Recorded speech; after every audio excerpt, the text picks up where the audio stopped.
네, 그래서 그 드브로이라는 물리학자가 제안한 대로 한번 데이비슨과 거머라는 두 실험 물리학자가 전자를 이렇게 쏘아봤어요.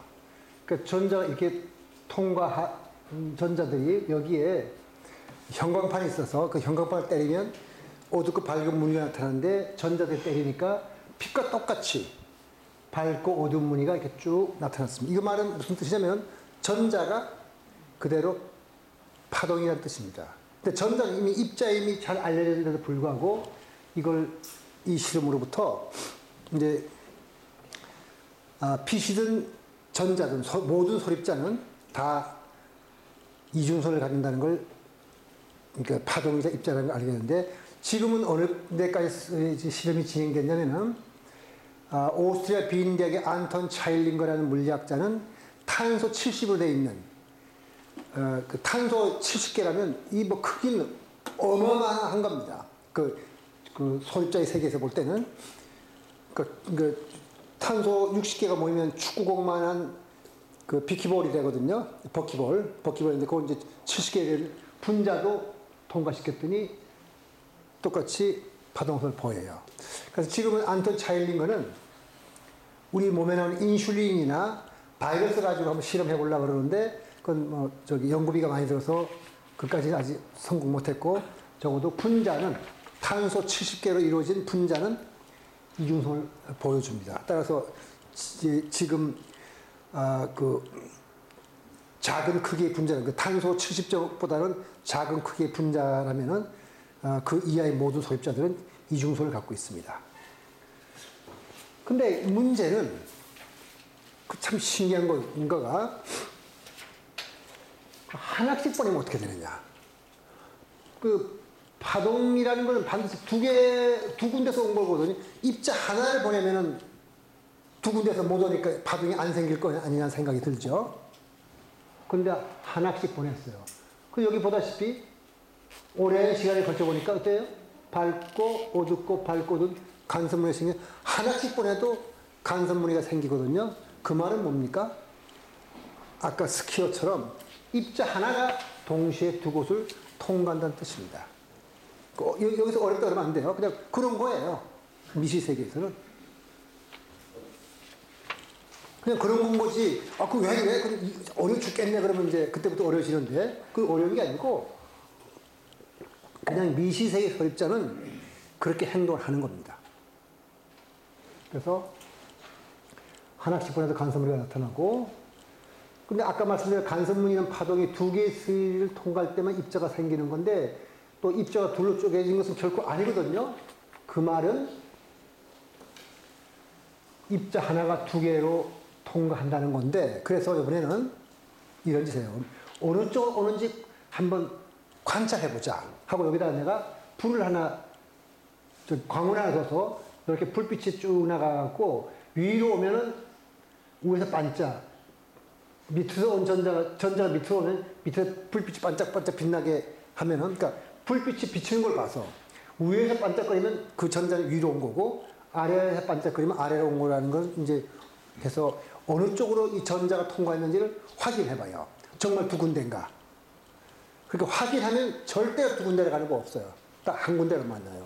그리고 한 군데로 오는 전면은 간섭무늬가 사라져요. 그러니까 이상하게요. 관찰자가 관찰하면 입자 파동성은 사라지고 입자처럼 행동하고 분명히 구멍 두 개 중에서 한쪽으로 오는 거고 근데 눈 감고 있다가 떠보면 두 군데로 왔고 이것도 따지는 건 아니고 그냥 그런 겁니다. 그거 왜 그런지는 설명할 수 있는 사람은 아무도 없는 거고요. 그러니까 자연은 그냥 그런 건데 그렇지 않다고 생각하는 우리의 사고방식이 뭔가 잘못된 거죠. 우리의 사물 인식 방식이 잘못됐기 때문에 부처님이 보는 것과 우리가 보는 세상은 그렇게 다른 겁니다. 중후가 현상이라는 것은 다 써놓고 이렇게 열어놓고 할게요. 아이고. 전자, 즉 모든 소립자를 하나씩 보낼 때도 간섭무늬가 생기니까 하나씩 보낼 때 간섭무늬가 생긴단 말은 분명히 하나가 동시에 두고 써 있다는 거죠. 만약 구멍을 지금 2개 뚫어놨으니까 2군데 있는 거지, 구멍을 100개 뚫어서 하나가 100군데 다 있어요. 입자가 어느 쪽 스릿을 통과하는지 관찰하지 않으면 간섭무늬가 나타나기 때문에 그 2개의 스릿을 통과했다는 증거이고, 입자가 동시에 여러 곳, 그러니까 하나의 입자가 동시에 여러 곳에 있다는 증거가 되는 거고, 근데 입자가 어느 쪽 스릿을 통과하는지 관찰하면, 들여다보면 그때는 분명히 하나의 스릿만 통과하고 간섭무늬는 사라져요. 다시 말해서 관찰을 했기 때문에 입자라는 실체가 나타나는 겁니다. 그러니까 우리 관찰이 안 했더라면 그냥 파동이었을 텐데, 관찰했기 때문에 이제 입자가 나타나는 거예요. 근데 더 이상한 거 하나 있어요. 이거 이미 제가 여러분들한테 그 영처경의 얘기를 두고, 겐지스강의 그 소금 한 줌의 소금은 컵 하나에 들어있으면은 짜지만 겐지스강에 들어가 있으면은 짠맛을 잃죠. 그것처럼 과거에 저지른 업이라 할지라도 내가 현재 어떤 행동을 했느냐에 따라서 과거의 내 업이 짤 수도 있고 싱거울 수도 있다, 이렇게 말씀드렸는데, 다시 말해서 현재의 나의 행동이 과거를 바꾸는 거죠. 여기가 바로 시간을 소거하는 인과율이란 말은 무슨 말이죠? 인과란 말은 우리가 시간적으로 순서가 있죠. 과거가 현재에 영향을 미치고 현재가 원인이 돼서 미래가 되는 건데, 거꾸로 현재 내 행동이 과거에 일어났던 일을 바꾼다면 말이 안 되죠. 우리 생각에. 근데 우리 말이 안 된다고 생각은 우린 거고, 자연은 그렇지가 않아요. 여기에 은하단이 있으면 그 상대성 이론에 의하면 빛이 이렇게 휘어지게 되어 있어요. 여기 무거운 별들이 있으면 빛이 휘어지거든요. 그러면 태초에 138억 전에 출발했던 빛이 이렇게 통과해 온다 칩시다.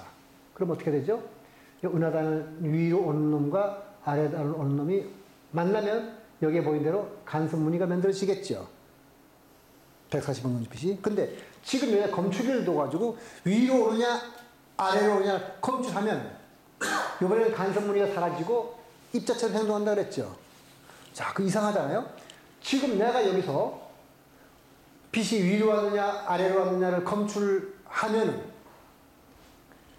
140억 년 전에 출발할 때는 빛으로 왔거나 입자로 왔거나 파동으로 왔을 것 같은데, 그게 만약 140억 년 전에 입자로 왔다면 내가 지금 무슨 짓을 하든지 간에 입자일 테고, 파동으로 왔더라면 파동일 텐데, 지금 내가 검출하느냐 아니냐에 따라서 파동이 되기도 하고 입자가 된다는 말은 140억 년 전의 일을 내가 지금 결정한다는 얘기죠. 다시 말해서 그게 시간을 소거하는 인과율이죠. 거꾸로 내가 관찰하면 그때 입자로 온 거예요. 그래서 질문을 한번 한다면 140억 년 전에 출발할 때 입자 파동의 상태를 결정하지 않고 출발했다는 뜻인가? 그렇다는 뜻이에요. 현재의 관찰 행위가 140억 년의 일에 영향을 미치는가? 그렇다는 뜻입니다. 그래서 140억 년의 우주를 지금 보고 있는 내가 연결되어 있어가지고 분리가 된 것이 아니라 연결되어 있어가지고 영향을 준다는 뜻입니다. 하지만 우주는 시공간적으로 분리할 수 없는 하나라는 어떤 생각을 우리가 하게 만드는 실험이죠. 그럼 이 파동을 뭐라고 해야 될까? 그냥 파동은 우리가 공기 같은 거 진동할 때 제가 여러분한테 말하는 것은 음파잖아요. 이것은 공기가 진동하는 거니까 공기랄 매질이 있어요. 그러니까 공기랄 매질이 진동하는 거니까 거기에 의해서 파동이 전달되고, 그 다음에 빛이 아니 물결파는 물이 진동하는 건데, 여기서 말하는 파동은 도대체 뭐가 진동하냐고요. 그냥 전자가 와서 그게 파동이다. 그것에 물리학자들이 굉장히 고민했는데 결국 입자가 보여주는 파동을 확률파라고 해석을 했습니다. 이거는 어려울 수가 있어요. 여러분들, 왜냐면 일단 해석한 거니까. 지금까지 말씀드린 건 다 본 것이잖아요. 근데 이 확률파를 해석하면 관찰된 모든 사실을 다 설명할 수 있기 때문에 그냥 확률파라고 우리 그냥 부르자 이렇게 말한 거거든요. 그건 하나의 약속이니까 여러분이 마음에 안 들면은 다른 아이디어 제시하면 돼요. 그러니까 이것도 어려운 거 아니죠. 확률파라는 건 무슨 뜻이냐면은 진동하는 건 확률이라는 뜻이에요. 입자를 발견할 확률. 그러니까 그것도 관찰자가 입자를 발견. 그러니까 입자가 발견될 확률이 아니라 관찰자가 발견할 확률이 진동한다. 확률이라는 건 뭐 존재하는 것도 아니잖아요. 입자가 존재할 확률이 파동의 성질을 가지고 전 공간에 널리 퍼져 있다가 아니라 아까 제가 이거 잘못 썼어요. 입자를 발견할 확률이 관찰자가 입자를 발견할 확률이 여러분 책에는 제대로 써져 있어요. 이건 제가 잘못 쓴 거고요. 입자를 발견할 확률이 파동의 성질을 가지고 전 공간에 퍼져 있고 어떤 실체가 진동하는 건 아닙니다. 물결파는 물이라는 실체가 진동하는 것이 물결파인데 이건 그런 진동은 뭐 없어요. 그냥 그 자체가 하나의 파동인데 그 무슨 파동이냐? 그냥 확률파예요. 관찰자가 입자를 발견할 확률. 굉장히 추상적이죠. 그럼 아무것도 없다는 얘기인데 근데 뭐가 우리가 본 입자는 뭐냐? 아까도 말씀드린 대로 관찰하면 관찰자와 관찰 대상의 상호작용에 의해서 입자라는 실체가 그때 나타나는 거예요. 그러니까 영기적인 존재인 거죠. 이 세상 모든 것은 이렇게 영기적인 존재입니다. 그러니까 파동의 전파는 입자가 퍼져나가는 것이 아니라 입자에 대해 알 수 있는, 여기를 제대로 썼네요. 아까 제가 잘못 써서 입자가 존재할 확률이라고 그랬는데 입자를 발견할 확률이, 이거는 뭐냐면 입자에 대해 알 수 있는 어떤 파동이, 그 확률은 정보죠. 정보가 퍼져나가는 거예요. 그러니까 실제로 존재하는 건 정보밖에 없어요. 정보가 뭐길래 이 삼라만상을 만들었는지 모르겠습니다만은 적어도 우리가 관찰 전에는 입자가 존재할 확률이 전 공간에 퍼져 있는 게 아니라 입자를 발견할 확률이 전 공간에 걸쳐서 퍼져 있고요. 여기 잘못 써 있어요. 입자가 존재할 확률이 아니라 입자를 발견할 확률이 전 공간에 퍼져 있고 입자를 발견할 가능성이, 내가 관찰자가 입자를 발견할 가능성이 전 공간에 퍼져 있다는 그런 뜻입니다. 이건 결코 입자가 어딘가 있다는 뜻은 아니에요. 측정 전에는 입자가 어디에 있는 것이 아니고 측정 전에는 분명히 두 개의 슬에서 파동이 나는 것처럼 간섭문을 만드니까 절대로 어디에 있는 게 아니에요. 아까 말씀드렸잖아요. 측정하기 전에는 입자 하나가 두 군데 있다고 그랬잖아요. 그죠? 그 말은 어디에 있는 게 아니라는 뜻이죠. 그러니까 아무 데나 있는 거니까 관찰하면 분명히 하나의 입자가 하나의 슬에서 나타내고 그때는 드디어 실체로서 그 모습을 나타낸다는 얘기입니다. 바로 자, 측정 전에는 관찰자가 입자를 발견할 확률이 전 공간에 퍼져 있으니까 입자가 여러 군데 다 파동 형태로 존재하는 거죠. 구멍이 두 개니까 두 군데 있지만 100개였으면 100개 있었을 거예요. 근데 관찰하는 순간 다른 데 없어지고 그 한 군데서만 나타나니까 즉 확률파라는 파동이 붕괴되고 우리가 말하는 입자라는 것이 내가 관찰하는 그곳에서 나타나는 겁니다. 이렇게 우리가 해석을 하거든요.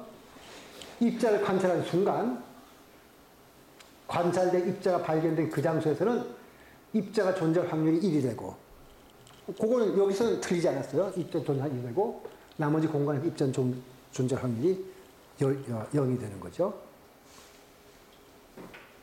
자, 그래서 미시세계, 그 소립자의 세계, 원자 이하의 소립자, 보통 원자 이하의 미시세계에서는 애매하고 불확실한 세계는 관찰자가 관찰을 행할 때만 구체적인 실체를 가져요. 그래서 관찰이 행해지지 않을 경우 원자나 소립자는 정보에 불과하니까 하나의 헛개비에 불과해요. 헛개비가 모여서 이런 게 되는 거죠.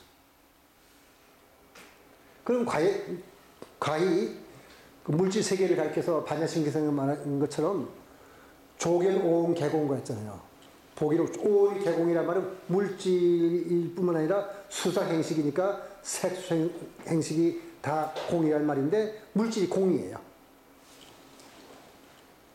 관찰 행위에서 입자가 나타나는 거고, 관찰자가 보았기 때문에 입자가 생겨났다는 말은 과연 여기 잘못 썼어요. 저 정확하게 쓰려면 관찰자의 의식이 관여하는가, 인간만 관찰자일 수 없을 테니까 의식이 관여하는가 아닌가, 이런 문제가 생길 텐데, 그 관찰자가 뭔지는 다음 시간 5월 30일 하기라고, 여기서는 그냥 인간이라 해둡시다. 뭐 우리 인간끼리 보는 거니까. 그게 일체 유심조냐, 요건 아직 물음표를 붙여서 답은 지금 여기서 내릴 것이 아니라 다음 시간에 하기로 하고요. 일체 유심조라면 일이 모든 일이 마음먹은 대로 된다는 뜻으로 해석한 사람인데, 그런 것이 아니고 우리가 보는 세상을 우리가 만들었다는 뜻입니다. 그래서 현재 나를 만든 것은 나 자신이고, 나의 조물주는 바로 나의 마음이다, 이런 뜻으로 우리가 해석하고, 실제로 다음 시간에 말씀드릴 것은, 이거 논란이 있어서 그렇다 그러는 학자가 있고 그렇지 않다는 학자가 있는데, 여기 강의하는 저는 인간의 의식이 관여하는가에 대해서 찬성하는 입장에서 다음 시간에 강의를 드리겠습니다. 파동함수와 인간의 마음. 이제 입자 파동 이중성에서 그 파동을 확률파라고 해석을 했으니까 그걸 수학적으로 나타내야 되거든요. 수학적으로 나타내면 그거를 우리가 파동함수라고 합니다. 그러니까 파동함수와 확률파는 다른 게 아니라, 확률파라고 할 때는 구체적으로 그 물리학적인 뭘 표현해야 되는데, 표현하기 전에 그냥 개념적으로 확률파라고 부른 거고, 이제 그걸 수학적으로 어떤 모양을 만들어낼 거 아니에요. 만드는 그걸 파동함수니까, 함수니까 수학이죠. 그러니까 확률파를 수학적으로 표현한 것을 우리가 파동함수라고 그러는데, 보통 물리학에 나오는 모든 개념들은 다 물리량으로 나타낼, 숫자로 나타낼 수 있어요. 측정할 수가 있고요. 그런데 물리량을 나타내는 수는 다 실수해야 되겠죠. 질량, 운동량, 뭐 에너지, 무슨 등등 값 모든 것이 되는데, 허수는 안 될 거예요. 허수란 말은 뭐냐면 제곱하면 마이너스 되는 수거든요. 그러니까 여러분이 배웠기 때문에 i라고 그러죠. 허수가 아니라 i의 제곱은 마이너스 1인데, 제곱에서 마이너스 되는 그런 실수는 없어요. 따라서 우리 생각에 물리적 개념과 물리량들은 적어도 실수, 허수를 결합한 복소수라고 그러는데, 우리 생각에 물리량은 반드시 실수를 나타낼 것 같은데, 이상하게도 파동함수는 수학적으로 표현해보면 이렇게 쓴 대로 i 제곱이 마이너스 1이죠. a 플러스 by 이런 식으로 복소수로 나타나요. 반드시 복소수로 나타나요. 그러니까 존재가 실수고 허수는 존재하지 않는 거라면, 파동함수는 바로 존재 비존재에 대한 통상적인 관념을 깨트리는 개념이니까, 그 중도적인 개념을 그냥 나타낸다고 말해도 좋겠습니다. 왜냐하면 복소수로 나타나니까. 자, 이렇게 파동함수를 나타내면 그렇게 돼요. 이거는 뭐 그냥 여러분이 그렇다고 들어두시면 될 거고요. 그러니까 확률파 해석을 이제 놓고 볼 때, 이제 올바른 해석과 잘못을 측정하기 전에는 입자가 공간상에 어디가 있다고 말할 수 없어요. 왜냐하면 아까 구멍 2개 있으면 2군데에 다 존재하고 100개 또는 100군데 존재하니까. 따라서 내가 근데 저기 측정하니까 여기 위에 있고 아래에 있을 때 아래에 측정했다 치면은, 원래 입자가 이 아래 부분 어딘가 있었기 때문에 내가 아래에 측정할 건가, 그렇게 생각할 수 있는데, 그렇지 않다는 겁니다. 입자가 공간상 어딘가 있긴 있지만 측정 전에는 그 위치를 알 수 없는, 그게 아니고 처음부터 어딘가 있는 게 아니에요. 입자는 측정과 더불어 나타나는 거예요. 그러니까 측정 전에 입자가 공간상의 각 점에서 발견될 확률만을 말할 수 있는 것이지, 다른 건 말 못해요. 그러니까 측정하기 전에 입자가 공간상에 어딘가 있다고 생각하는 것이 잘못이에요. 이것은 잘못된, 이렇게 해석해야 돼요.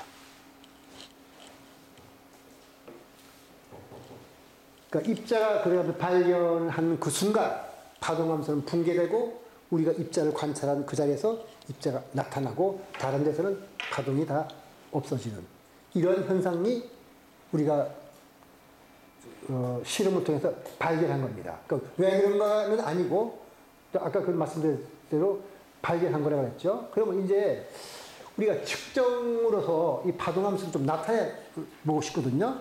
그러니까 여러분하고 나랑 지금 같이 파동함수를 나타낼 겁니다, 지금. 그러니까 나랑 한번 나타내려면 어떻게 나타내는 게 좋을 건가를 한번 살펴보죠. 우리는 보통 측정한다 그럴 때는 뭐예요? 어떤 값을, 제 키를 쟀는데, 제 비밀을 말씀드리겠는데, 제 키가 지금 180이거든요. 근데 80, 지금 측정 전에는 160이 됐다가, 측정하니까 180이 되고 난 다음에, 측정하고 나니까 다시 190으로 바꾼다면, 180이라는 측정이 믿을 수 있는 건가요? 못 믿겠죠?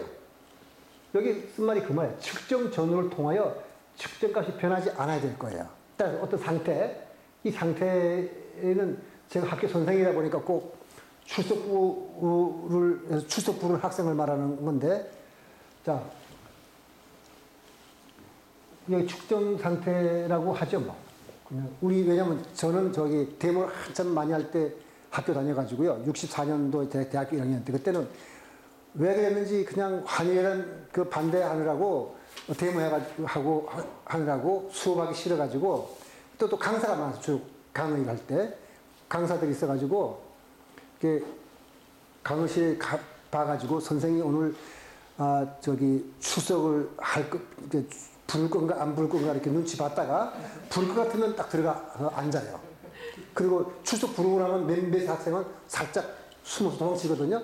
여기 바로 그걸 말하는 거예요. 아마 그때 기억 때문에 제가 양자칼 요 문제를 할 때 꼭 그 출석 부를 때 인원을 말하는데, 다시 출석 부를 때 호명 전후에 학생 수의 변동이 없어야 출석 부르는 게 맞는 거겠죠. 자, 호명 중에 100명이었어요. 그러니까 이름을 쭉 부르니까 100명이었어요. 근데 호명 중에는 100명이란 말은 무슨 뜻이냐면은 선생님 출석을 부를 거니까 저기 복도에 있던 학생이 뒤에 가서 앉은 거죠. 그때 100명인 거예요. 근데 선생님이 딱 아무개 딱 부르는 그 순간 2명이 도망쳤거든요. 그럼 98명이 됐어요. 그렇다면 그 출석 부르는 의미가 없는 거죠. 사실 우리 때는 2명이 도망친 게 아니고 학생이 30명 중에서 한 15명이 도망치고 뭐 그랬을 때니까. 그러면 이건 출석 부르는 의미가 없는 거니까 출석을 부르는 의미가 있단 말은 부르기 전이나 부른 후나 이 상태가 변하지 않는다는 뜻이거든. 이 상태를 뭐라 하냐면 고유 벡터 또는 고유 함수라 불러서 측정 전에 항상 같아야 돼요. 요 상태나 요 상태. 그러니까 측정할 때 측정이 뭐냐면 출석을 부를 행위예요. 그 측정값은 뭐냐면 출석한 학생을 선생이 몇 명이 왔다고 기록한 그 값이거든요. 그게 값을 기록하기 전이나 기록한 후나 학생 수가 변함이 없어야 출석한 학생 수의 값이 예를 들면 100명이나 그랬다는 말이 믿을 수 있는 거죠. 이거 동의하죠? 네. 들락거리면 안 되겠죠? 이것이 우리의 약속이에요. 그러니까 파동함수를 여러분들이랑 저랑 지금 만들 건데, 자, 그거 약속했으니까 그 다음 단계는 어렵지 않겠네요. 이건 뭐냐면 인간이 경험하는 실제 세계에서 영원히 그 상태를 유지하는 고유 상태는 없어요. 아까 불변의 상태는 고유 상태란데, 내가 이 컵이라고 해서 나서 죽을 때까지는 이 컵의 상태가 변하지 않겠지만은 100만 년, 200만 년 되면 이 컵 상태 변할 거 아니에요, 그죠? 실제 세계에서는 영원히 변하지 않는 건 없어요. 그러니까 빨리 변하는 것과 천천히 변하는 것의 차이는 있지만 모든 것은 변하기 마련이에요. 이것은 누가 한 말이죠? 제가 첫 시간에 그 물리학자 스몰린이 한 말이죠. 그러나 사람은 반드시 어떤 상태를 경험하고 이 사물은 이러이러한 상태에 있다고 말을 하게 돼요. 그래서 인간은 고유 상태로서 그 사물을 규정하는 거죠. 이 컵은 이러이러한 것이다 하고 말하는 바로 그게 이 사물의 고유 상태를 우리가 정해주는 거예요. 따라서 현상계라는 것은 인간이 관찰한 것인데, 인간은 고유 함수, 고유 상태, 불변의 상태와 그 상태를 나타내는 어떤 측정값으로 나타내려고 해요. 사실 말해서 인간들은 항상 불변이 고정된 상태로 사물을 파악하는 경향이 있습니다. 여러분들 볼 때, 여러분이 배우자도 봤는데, 우리 배우자는 이러한 사람이 하고 여러분들이 규정을 지은 것이 여러분의 배우자를 상태를 결정 지어버리고 그 상태를 기술하는 것이 바로 고유값이거든요. 근데 그렇지 않거든요. 그 배우자는 변해요. 변하는데 변하는 걸 모르고 그렇게 그냥 규정 짓고 아, 우리 집사람은 이런 사람이야. 우리 남편은 이런 사람이야. 이런 말 하는데 그거 다 틀린 말이거든요. 그래서 고유함수와 파동함수 이제 그릴 텐데 일반적으로 측정하게 되는 상태는 한계가 여러 개예요. 예를 들어서 고양이 너무 많으면 머리가 혼란스러울 거니까 여기 고양이가 죽었냐 살았냐만 따집시다. 그럼 고양이의 삶과 죽음을 측정하는 경우에 그 아이가 뭐냐면 삶과 또는 죽음이에요. 그러니까 아이를 삶이라 칩시다. 그러면 살아있는 상태의 고양이를 측정했더니 측정값은 삶이겠죠. 살아있는 상태. 그 고양이는 살아있어요. 그런 경우를 우리가 그러니까 우리 경험하거나 또는 반대로 죽음이라 치면 어때요? 죽어있는 상태의 고양이를 측정했더니 고양이는 죽어있고 고양이는 아직도 죽어있고 측정한 값은 죽음이겠죠. 이 두 가지일 거예요. 이런 것을 나타내려면 이렇게 좀 구체적으로 나타내면 이렇게 나타내겠네요. 자, 살아있는 상태의 고양이를 측정했더니 아, 살았다는 결과를 얻고 고양이는 살아있다. 그러면 죽어있는 상태의 고양이를 측정했더니 내가 죽었다는 결과를 얻었고 고양이는 죽어있다. 이거일 거잖아요. 이건 여러분들이 동의하죠? 내가 고양이 살았냐 죽었냐 할 때 이런 상태라고 동의하잖아요. 그러니까 어렵지 않죠? 자, 그런데 이게 있어요.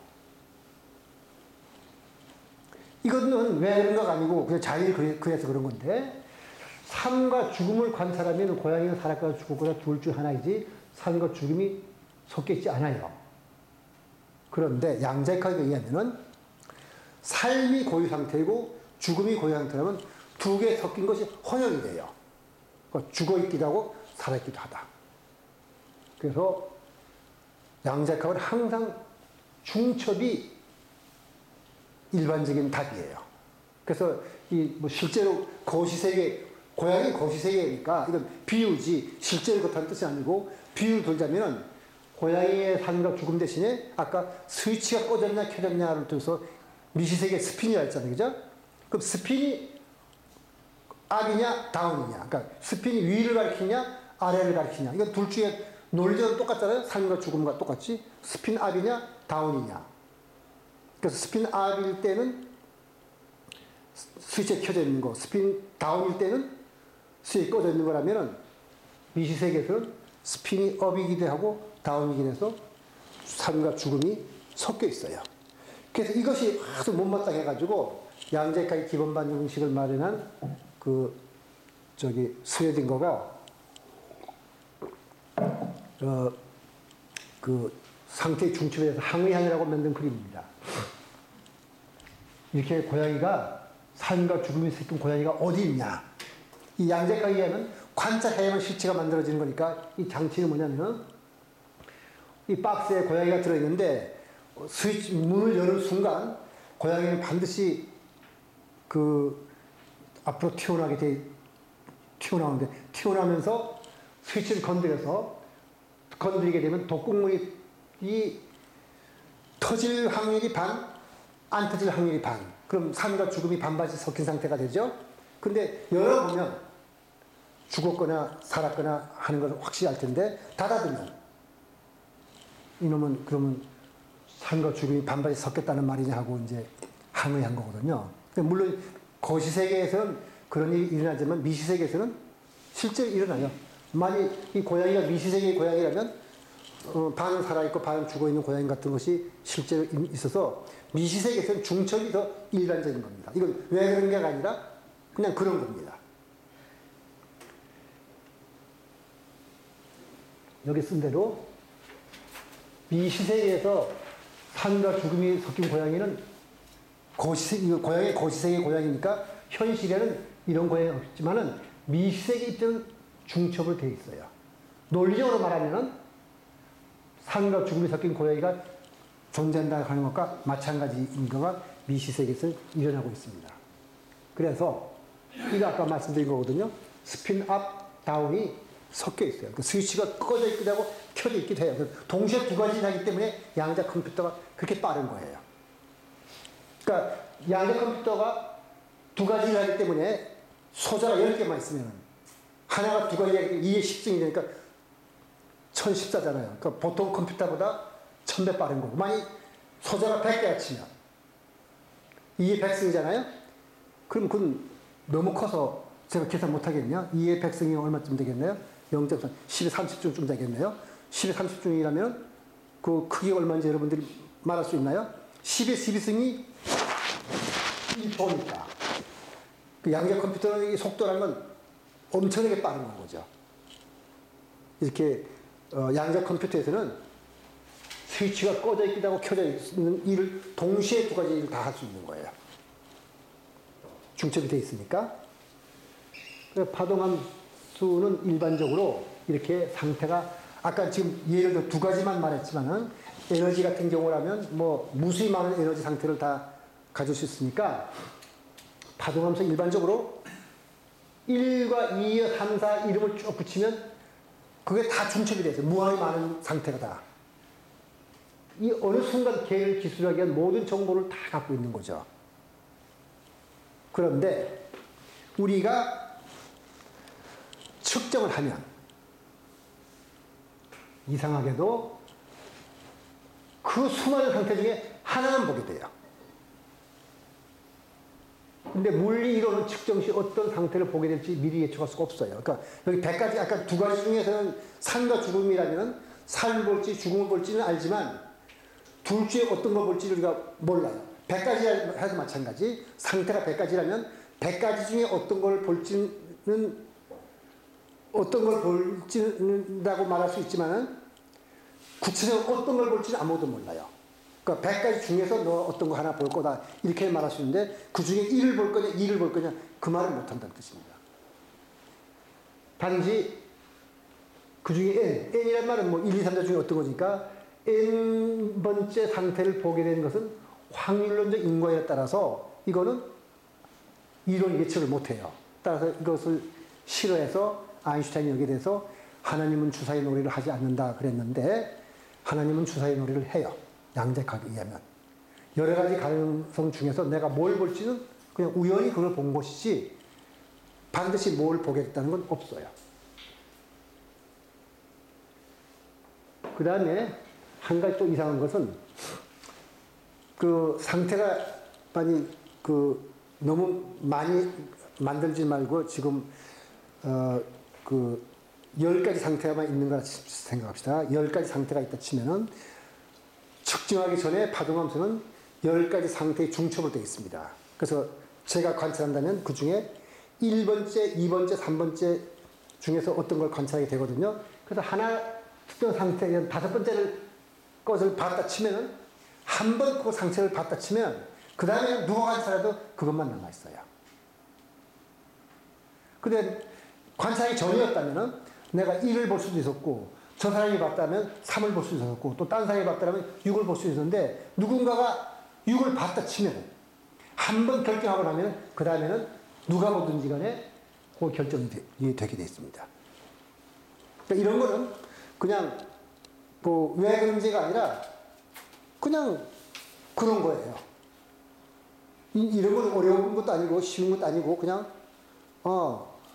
우리가 인식한 자에는 누군가가 N을 인식했으면 그 다음부터는 다 똑같이 N을 인식한다 이런 뜻입니다. 이런 걸 불교적으로 말하면은 공업이라고 그러죠. 같이 보니까. 우리 인간의 마음하고 아주 닮았죠. 자, 인간의 마음은 내가 뭘 결정하기 전에 여러분 여기서 차를 마실까, 생강차를 마실까, 녹차를 마실까, 생강차를 마실까, 커피를 마실까, 계피차를 마실까 할 때 우리 마음 어때요? 그 상태가 다 있어요. 이걸 마실까 저것을 마실까 하다가 결정하는 그 순간 그것만 남게 되죠. 바로 인간의 마음은 다중적이고 의식의 문턱 안에서 떠돌아다니는 반쯤만 형성된 생각들을 동시에 같아요. 그랬다가 어느 순간 이걸 결정하는 그 순간 의식 전면에 등장을 그것만 남게 되죠. 전의식 상태. 의식의 위로 오르기 직전의 상태로 우리가 전의식이라고 그러는데 그 전의 상태에서는 여러 가지 생각이 다 함께 들어있어요. 이따가 의식이 떠오르는 순간 그것만 남고 나머지는 다 붕괴돼 버리죠. 없어져 버리죠. 바로 무엇인가를 결정하기 이전에 사람의 마음 상태는 여러 가지 생각이 겹쳐 있으니까 이게 바로 생각의 중첩이라고 할 수가 있겠습니다. 그러니까 무엇인가로 중첩되어 있는 마음도 우리 실제 갖고 있잖아요, 우리한테. 그러니까 우리는 파동함수라 그러면 무엇이 섞여 있다 그러면 굉장히 이상하다 그러는데 이상할 거 없어요. 우리 인간의 마음은 그 중첩된 상태로 살아가요. 그리고 아까도 말씀드렸지만은 이 파동함수는 관찰하기 전까지는 파동함수가 담고 있는 건 뭐였어요? 실체를 나타내는 것이 아니라 실체와는 정보만 갖고 있는 걸 알았잖아요. 그러니까 확률파를 알았잖아요. 따라서 무언가로 중첩되어 있는 마음도 실제 하는 것으로 일반적으로 그렇게 될 때는 갈등을 느끼죠. 이걸 할까 저걸 할까. 네. 그리고 중첩된 마음의 상태로서 딴 일을 얼마든지 잘하고 있어요. 그러니까 A와 B 중 어느 쪽을 선택할지 망설이는 가운데서도 할 수 있거든요. 이 말이야말로 물질도 중첩, 우리 마음도 중첩. 즉 색즉시공 공즉시 수상행식 역부시. 그러니까 이건 만이잖아요. 수상행식은 마음이나 물질이나 중첩됐다는 면에서 뭐 같으네요. 너무 닮았어요. 사실은 마음과 물질은 이런 식으로. 그럼 중도가 이제 소위 양자역학과 불교를 우리가 한번 비교를 해서 보려고 하는 건데요. 파동함수의 불교적인 의미는 다 열어놓고 그냥 비교를 하게 되고요. 확률파, 실체가 없어요. 측정자의 입자가 존재를 말할 수 없어요. 관찰자의 관찰 행위가 입자를 나타내게 만들었어요. 휠러라는 이게 누구냐면 파인만의 선생인데 말하기를 관찰자는 적극적으로 관찰 행위에 참여한다. 상대적인 시간 속에 개념적인 과거를 거슬러 올라가 일정한 역할을 아까 했죠. 그 우주가 폭발할 때 나온 빛이 지금 입자로 왔느냐 파동으로 왔느냐는 내가 지금 결정하는 거죠. 입자가 자기가 결정하는 것이 아니라 관찰자가.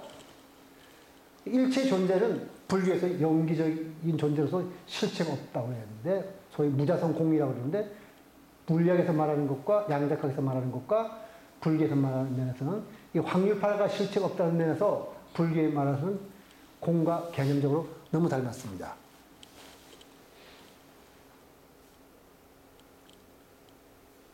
그 다음에 여기에 파동함수는 모든 정보를 갖고 있어요. 측정과 함께 입자가 나타나니까 모든 정보를 갖고 있지만은 그건 정보에 불과하고 구체 확률파에 불과하니까 실체가 없다는 면에서 공이긴 한데 관찰자가 관찰하는 순간 그것이 입자로 나타나니까 진공묘유라고 말할 수가 있겠네요.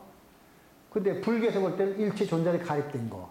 가립됐단 말은 가립된 말은 가란 말은 가짜라는 뜻이 아니라 잠정적으로 또는 인간이 그렇게 의미를 부여했기 때문에 이렇게 존재한다는 그런 뜻이니까 관찰 전에는 파동이었는데 관찰 후에는 입자가 출현했다는 말이니까 바로 입자로 출현한 그 존재는 인간이 관찰했다는 의미를 부여했다는 그것에서 나타나는 가립된 거라고 말할 수 있어요. 그죠?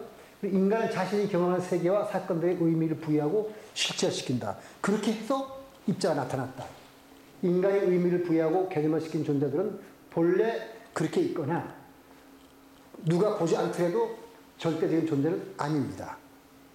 왜 그러냐면 아까 객관적인 실제라면 이 컵이 아까 100가지 상태라 10가지로 예를 들어서 줄이게 했는데 10가지 중에서 5번째 상태라고 내가 봤으면은 이것이 객관적인 실제라면 누가 봐도 이거는 상태 5로 있어야 될 거예요. 근데 이것은 사실은 내가 봤으니까 5지만 만일 내가 보기 전에 딴 사람이 봤더라면 3일 수도 있었고 6일 수도 있어요. 그러니까 객관적인 것이 아니죠. 한번 다른 사람이 3으로 본 다음에는 이제 그렇게 결정됐으니까 그렇게 실체화됐으니까 내가 봐도 3이 되지만 그렇게 하지 않았더라면 이거는 1이 될 수도 있었고 2가 될 수도 있었고 9가 될 수도 있었던 거예요. 그러니까 객관적일 수는 없죠. 그러니까 인간이 그 절대적인 존재가 아니란 말은 객관적인 실제가 아니라는 뜻이고요. 그렇다고 해서 우리가 보는 존재가 존재하지 않는다는 건 아니에요. 우리가 의미를 부여한 존재들은 바로 우리의 관계 속에서 관찰자와의 관계 속에서 존재한다. 이런 뜻으로 우리가 말씀드릴 수 있겠습니다. 그러니까 중도의 원리는 뭐냐면 중도라는 것은 둘 중에 하나를 보는 것이 아니라 그 이분법적인 사고에서 벗어나가지고 전체를 파악하는 것이거든요. 그러니까 파동함수는 모든 정보를 포함하고 모든 가능성을 포함하니까 바로 그 물질이나 세상사를 본다면 그 파동함수에 해당하는 모든 정보를 통째로 이해하는 것이 중도가 되겠습니다. 그런데 인간은 하나의 극단만을 취하게 되죠.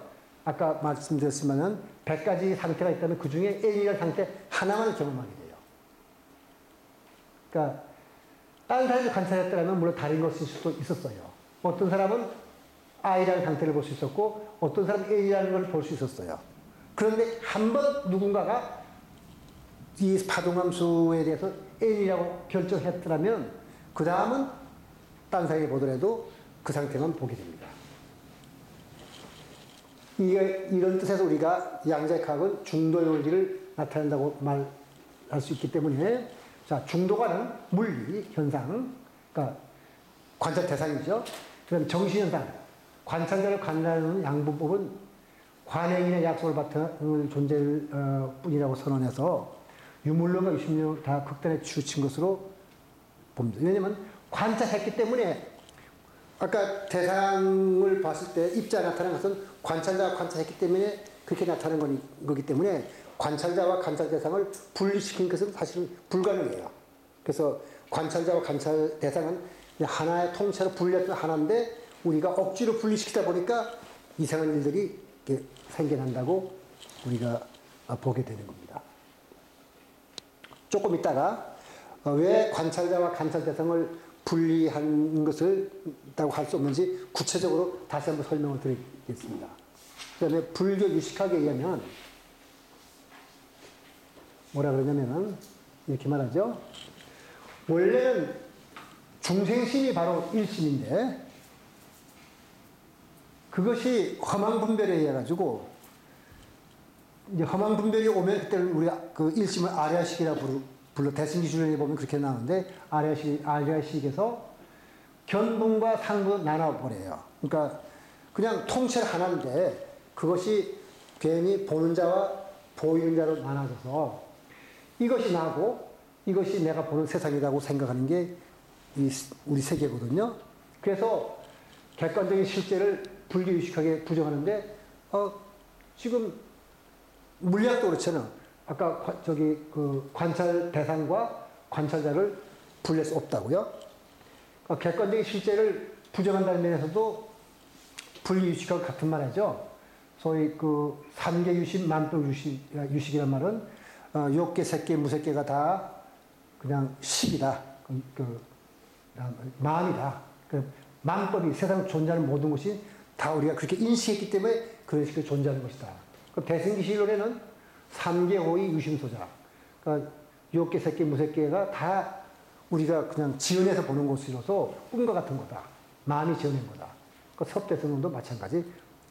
요게 다 그림자 같은 걸 보는 거다 해서 바로 확률파에서 인간이 관찰함으로써 뭘 봤다는 말과 너무 닮았습니다. 인식이 다른데 이제 요때 여러분들한테 어떻게 관찰자와 관찰 대상을 분리할 수 없는 건가를 이제 여기서 볼 텐데 먼저 불확정성 원리를 설명드리자면 입자의 위치와 속도는 동시에 정밀하게 측정할 수 없다. 상보성 원리는 사실 두 개 같은 건데 요것이 좀 더 일반적인 거고 요거 좀 특수하게 줄여서 말하는 거고요. 모든 기본적인 물리량은 반드시 상보적인 물리량에 따른다. 이 말은 이제 여기 밑에는 해석한 거예요.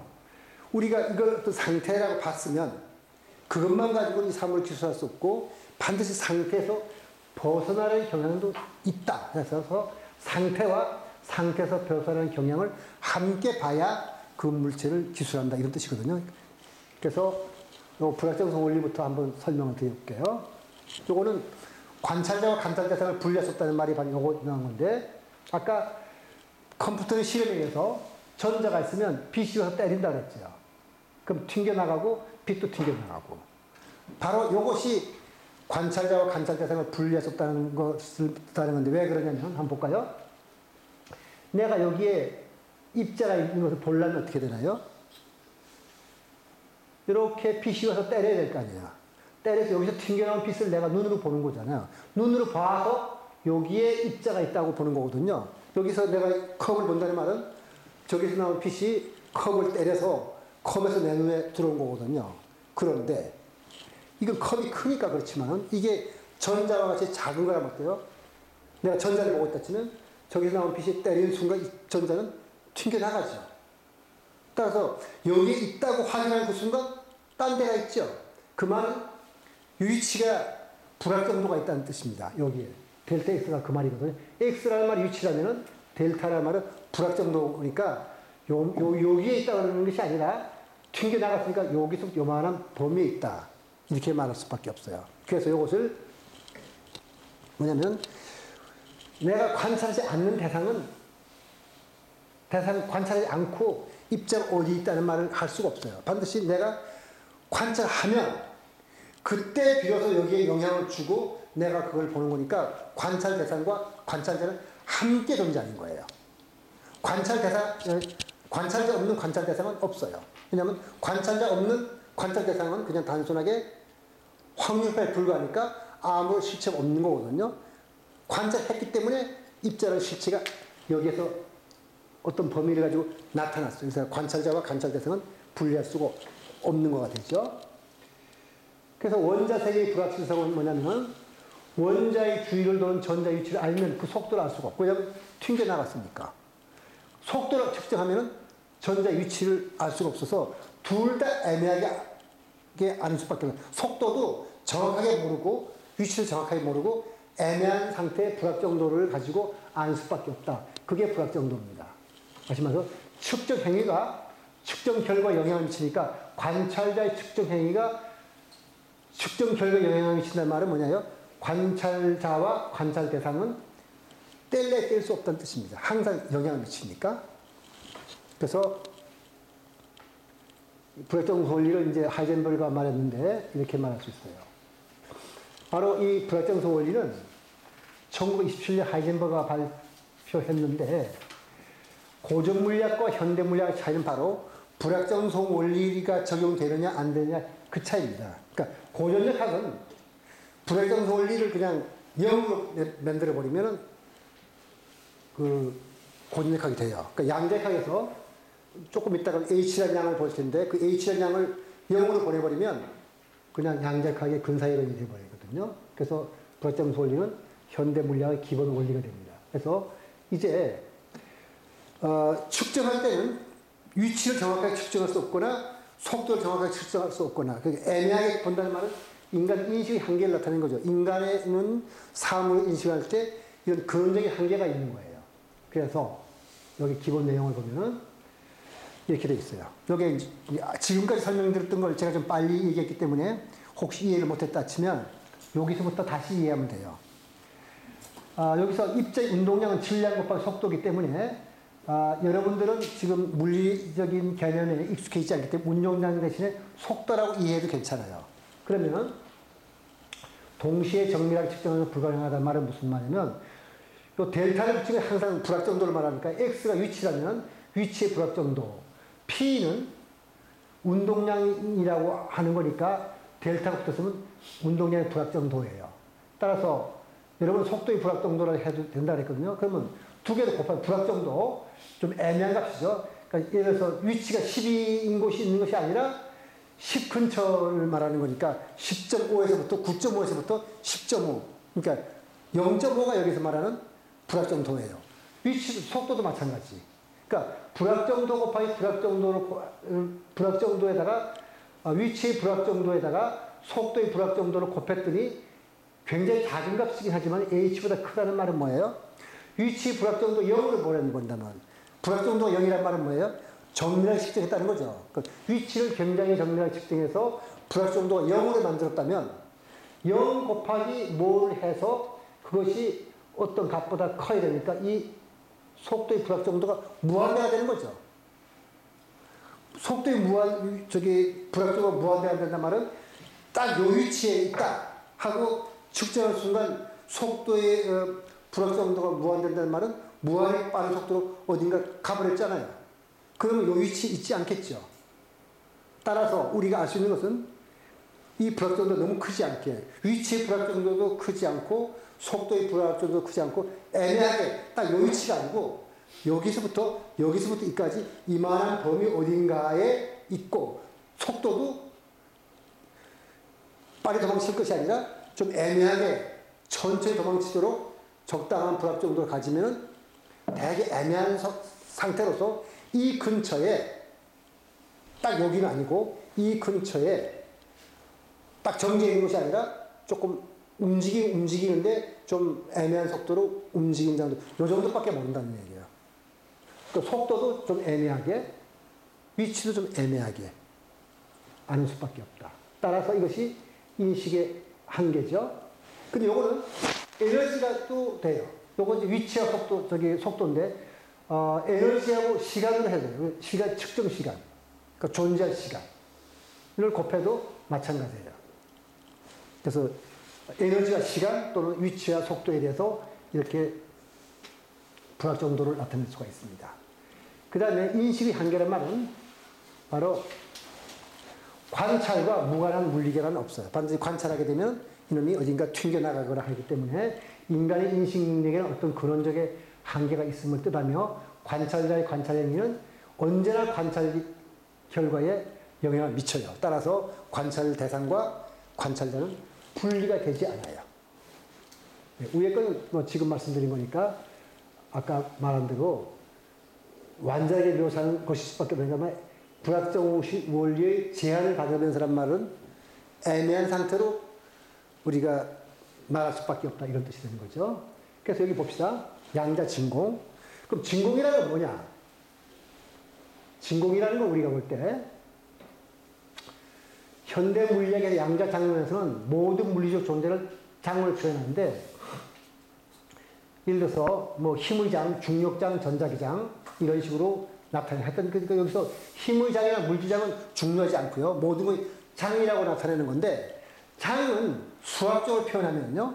이것이 힘의 장이건 물리의 장이건 스프링과 같은 방식으로 기술돼요. 수학적으로 똑같아요. 그러면 이걸 다 잊어버리고 스프링만 생각하면 되죠. 스프링은 이렇게 왔다 갔다 해요. 항상 왔다 갔다 하지 않는 스프링은 생각할 수 없어요. 그래서 왜 그러냐면 진공이라는 건 뭐냐? 왔다 갔다 하는 건 에너지 가는 거잖아요. 그죠? 왜냐면 이렇게 왔다 갔다 하니까 움직이니까 운동 에너지 같잖아요. 그럼 우리 생각에 장이 모든 것이 장이라고 했으면 장이 없을 때가 진공이, 모든 것 없는 것이 진공이라면 장이 없다는 말은 물리적으로 장의 값이 0인 상태일 거 아니에요. 그죠? 그러면 스프링이 0이란 말은 스프링이 진동하지 않는 거예요. 그럼 그때는 에너지가 0이니까 아무것도 없는 거라고 우리가 생각하거든요. 아, 이것이 진공이겠구나 생각할 텐데, 근데 이것이 불가능하죠. 불확정성 원리에서. 왜 불확정성 원리에서 불가능하냐면, 여기 써놓은 대로, 고전력학과 달리 양자적으로 보면 스프링이 진동하지 않을 수가 없어요. 왜냐면 스프링이 딱 길이가 요만큼이라고 정확하게 진동하지 않는다는 말은 요 스프링이 길이가 10cm라면 10cm, 12의 위치에 머무르어 있다는데 머무르어 있다는 말은 뭐예요? 위치의 불확정도가 0이라는 얘기죠. 위치의 불확정도가 0이란 말은 속도의 불확정도가 무한대가 된단 말이죠. 그러면 무한대니까 움직일 거 아니에요. 바로. 따라서 정지한 스프링이 있을 수가 없어요. 다시 말해서 진동하지 않은 장은 있을 수가 없으니까 정지했다고 생각할 순간 스프링이 격렬하게 진동하니까 장이 0이라는 고정된 값을 가질 수 없어요. 장이 0이라는 고정된 값을 갖는 그 순간 그 값에서 벗어나는 경향이기 때문에 이렇게 요동을 치게 되거든요. 따라서 불확정성 원리에 의하면 장의 값이 0일 때에도 장은 뭔가 진동해서 에너지를 갖게 되니까 에너지를 가지니까 진공이라는 게 없다는 뜻이죠. 바로 우리가 양자로의 진공이란 말은 0이라고 생각하는 그 순간, 0이라고 생각하는 순간 어딘가로 움직인다는 뜻이에요. 여기 0이란 말은 불확정도 델타 X가 0이라는 뜻이잖아요. 델타 X는 델타 P가 무한대가 되니까 진동해야 되거든요. 그러니까 알맞게 진동하게 되면 이 모든 장은, 세상에 있는 모든 장은 뭔가 값을 가져야 돼요. 그 말은 진공이라는 건 없다는 뜻이죠. 그죠?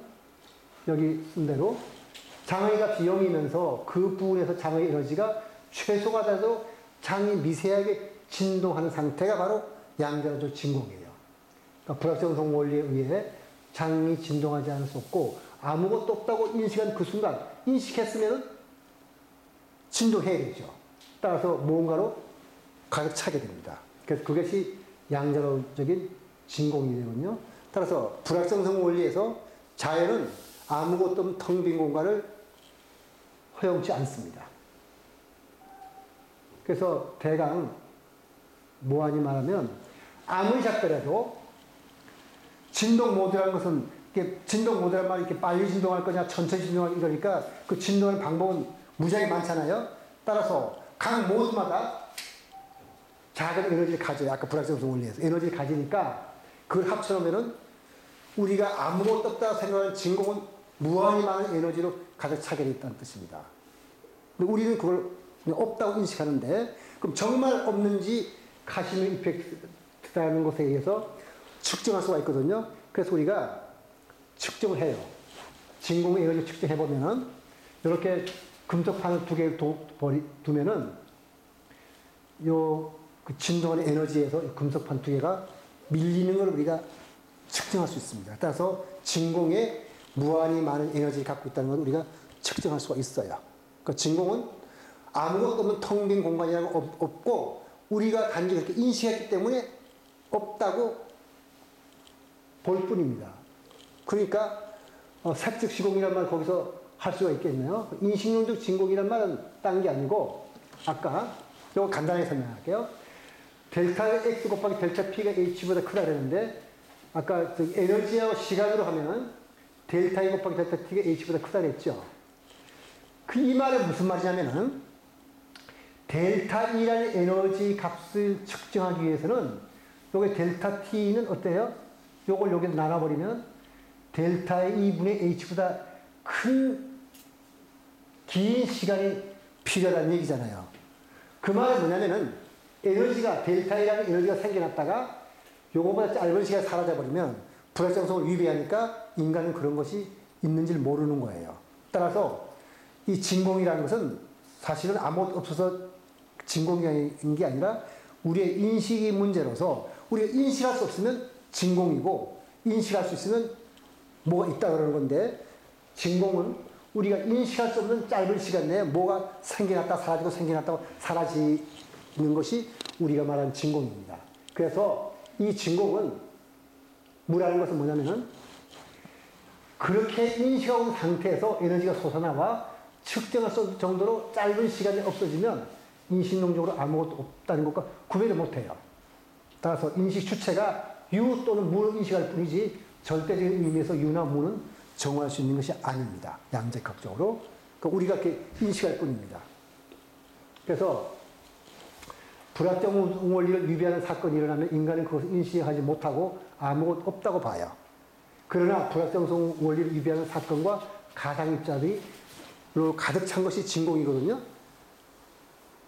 그래서 가상입자라는 건 뭐냐?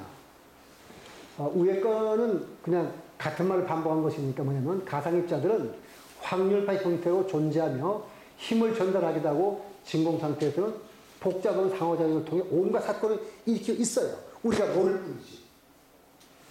근데 직접적으로 측정되지 않지만 거기다 에너지를 주면 가상입자가 바로 실제 입자로 나타나요. 그런 걸로 꽉 차 있는 상태가 진공이어서 이 진공은 무슨 짓을 하냐면은 무언가로 가득 차 있고 우주도 탄생할 수 있어가지고 사실 우리 우주는 여기 그림대로 진공에서 나왔다고 봐요. 여기 알란 구스라는 초팽창 이론을 발표한 물리학자 한 말 있죠. It is said that there is no such thing as a free lunch, but the universe is ultimate free lunch. 세상에 공짜 점심이라는 것이 없다고 말하지만 우주야말로 공짜 점심과 같은 것이다. 공짜가 아니에요. 그냥 진공에서 생겨난 거예요. 그러니까 우리가 색즉시공이라는 말을 그렇게 할 수가 있고 불교에서 공과 중도를 말하는 것은 그런 이유가 있습니다. 그럼 상보성 원리라는 것은 뭐냐면 우리는 우리 경험세, 즉 거시적 세계를 바라보고 이 거시적 세계를 기술하는 개념과 용어를 갖고 있어요.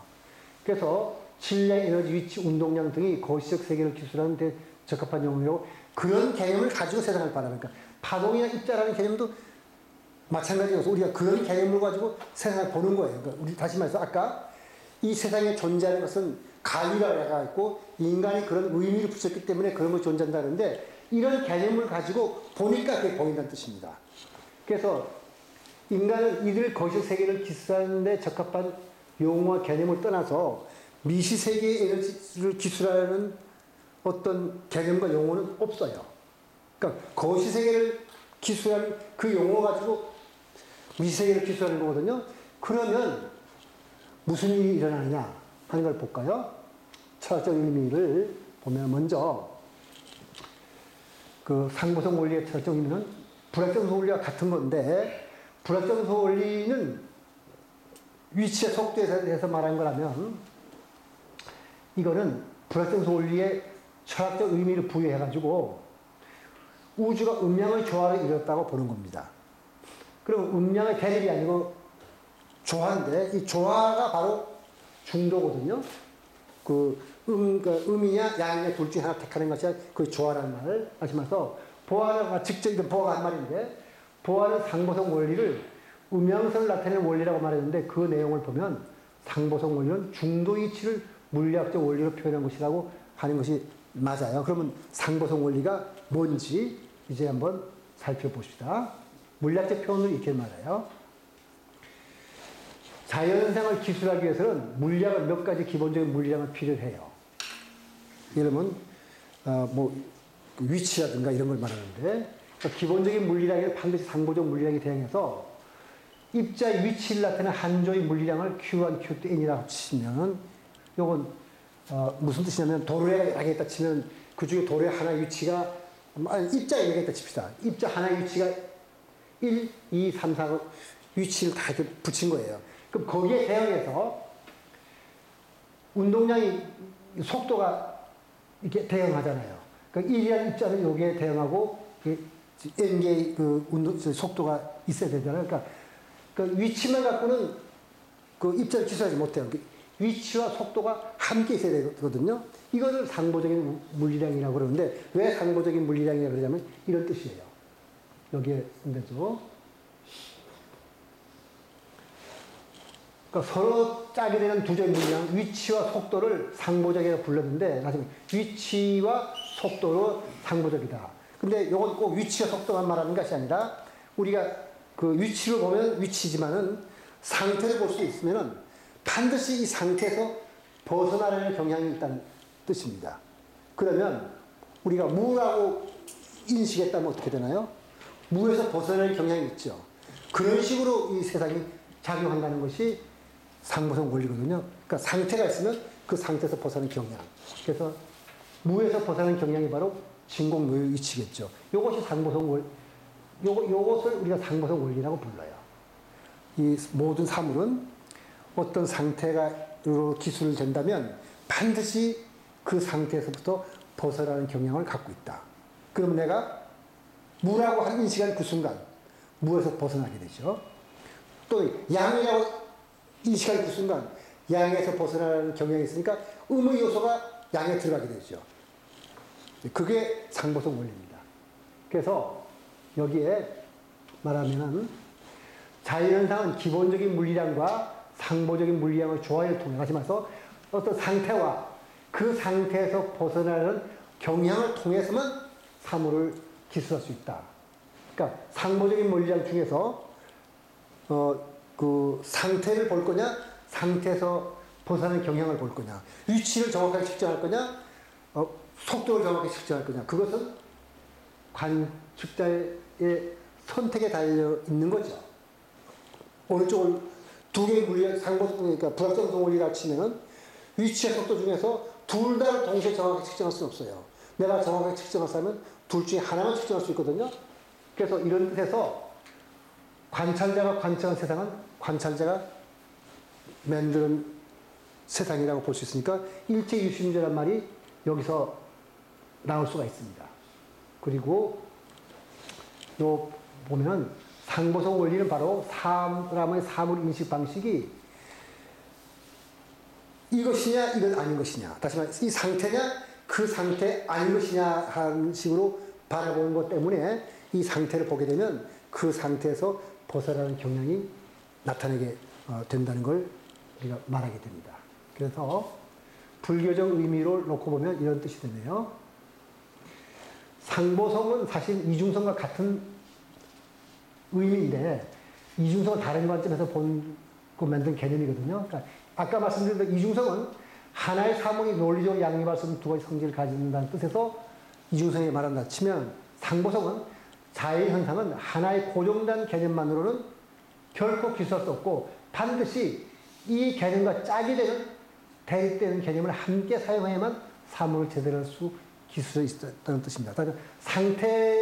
어떤 상태로 이 사물을 기술하려면 그것만 가지고 안 되고 그 상태에서 벗어날 경향이니까 그 상태와 의미가 그 상태를 양이라 치면 양과 음이 함께 필요하다는 뜻입니다.